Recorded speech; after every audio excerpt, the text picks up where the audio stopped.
and honorable members, the motion has been moved by the minister. I want to register my opposition to this motion. Madam Speaker, let me start with what the Auditor General said. The Auditor General, the Auditor General, the Auditor General, now maybe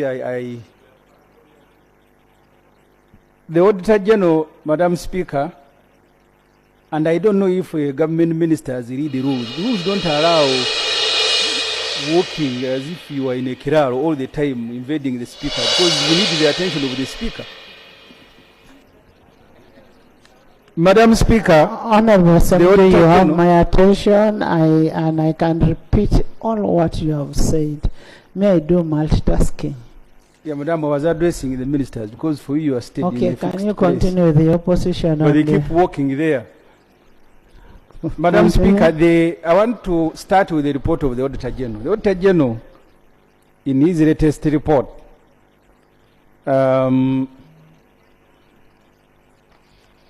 mainly on page 19 to 24, he speaks about supplementary requests, and this is what he said. I want to quote him. Continued approval of supplementary budgets without a corresponding increase in revenue financing could be attributed to fiscal indiscipline, which leads to increased funding gap affecting the area budget objectives. So the Auditor General reports, and I will use the year 2020 to 2023 because his report is on that year. For example, that in that financial year, with supplementary included, the total budget was 52.5 trillion. That's the total budget that you Parliament approved with the supplementary. But there was only 43 trillion. That is the financing that was realized at the end of the financial year. You first approved the budget of 48 trillion. Then you had 4.4 trillion in supplementary, making the total budget 52 trillion. But the financing available, money from taxes and borrowing, was actually 43 trillion. What the Auditor General is warning this Parliament against is that each time you pass a supplementary here, you give a license to Honorable Musasizi and his group to remove money from items you have approved and use it on their new priorities. That's what the Auditor General is saying. That's point number one. So approve this supplementary knowing that the money you approved earlier, first of all, the funding itself will not be realized because by the end of the third quarter for this financial year, URA had collected just about 20 trillion out of a 29 trillion target. If they work so hard, maybe they will make them 23. So what the Honorable Musasizi will do is to remove money from the area priorities and then fund his new priorities. That's what will happen.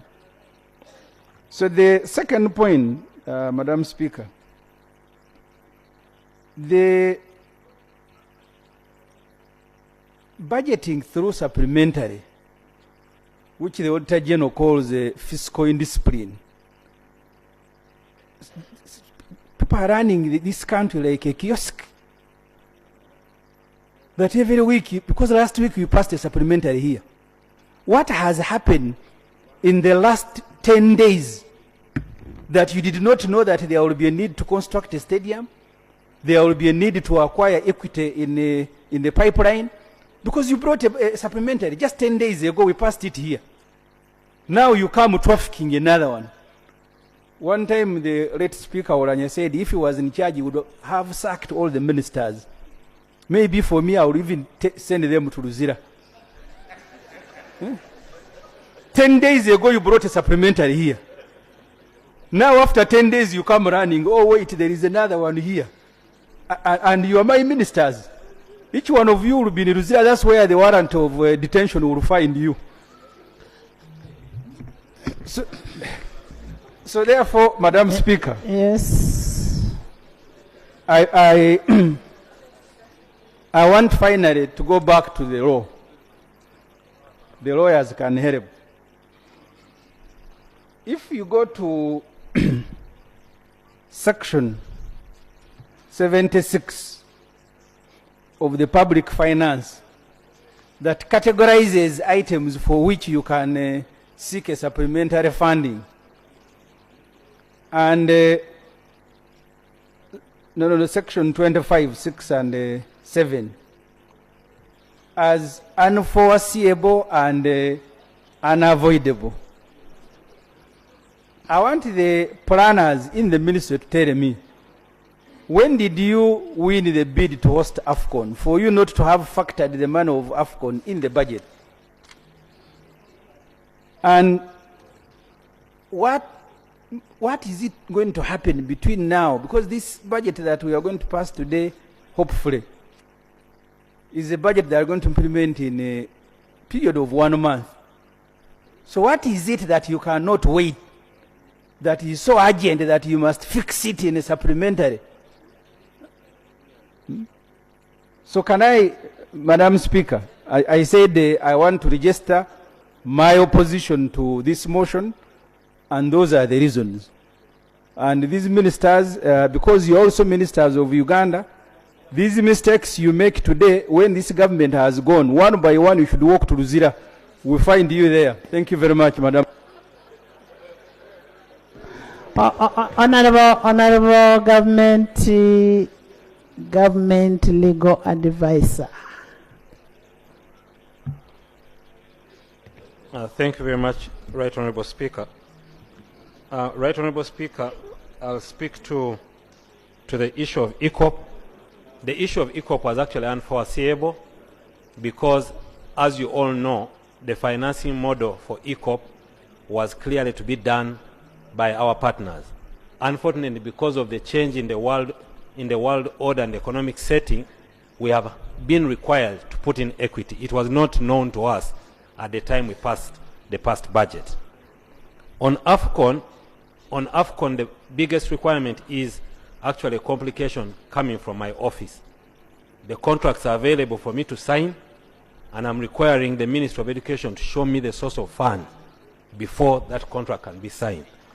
If Parliament is happy to wait until next financial year, the problem is we will lose timelines in as far as the deadlines to meet that. Unfortunately for me, the law doesn't allow me to approve a contract for signing without knowing the source of funds. So those are some of the reasons why we are here at this time. Thank you. Maybe just to add that, Honorable Ssemujju. Honorable Attorney General, maybe as one of the prerequisites of us hosting AFCON was that we had to win CHAN. We had to win CHAN, which CHAN we just won last Friday. So now that we have CHAN, then we shall have AFCON. Thank you very much, Right Honorable Speaker, for your support and addition. As I conclude, I just wanted to... I am not debating, but I own a club in my school, which is one of the best clubs that is even representing the country in China. But also, as I leave the floor, Honorable Ssemujju, the threat to send us to Luzira without trial is a bit unconstitutional. Just advising. Honorable Member.